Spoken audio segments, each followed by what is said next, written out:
loi asile-immigration. Rugui s'est offerte une parenthèse foot pendant les débats. Deux salles, deux ambiances.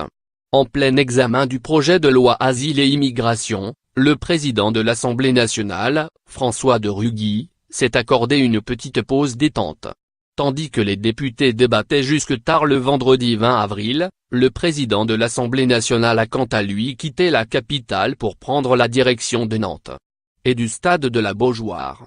L'élu de Loire-Atlantique tenait en effet à assister au derby opposant le FC Nantes au stade rennais. Il s'est donc fait remplacer dans l'hémicycle par l'un de ses vice-présidents, le député LaREM de Paris Hugues Rançon. Il était comme d'habitude dans sa circonscription en Loire-Atlantique.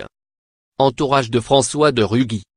L'absence répétée du président de l'Assemblée nationale lors des débats a toutefois irrité l'opposition, qui lui a reproché de ne pas être assez présent pour un projet de loi aussi important. Ce serait bien que tu te montres, lui aurait même glissé Emmanuel Macron, selon le Canard enchaîné. Résultat, François de Rugy est réapparu le dimanche soir au perchoir, pour mener la fin des débats et assister au vote en première lecture du projet de loi. Absent à 95% des débats et ayant imposé ce calendrier indécent pour l'Assemblée nationale, François de Rugy aurait pu au moins avoir la décence de rester en week-end et de ne pas venir la présider pour les 2 dernières heures, avait alors raillé sur Twitter le député de la France insoumise, Éric Coquerel. Ces critiques sont infondées. François de Rugy a présidé les débats lundi, 16 avril, mardi, 17 avril, mercredi, 18 avril, jeudi, 19 avril, et dimanche, 22 avril.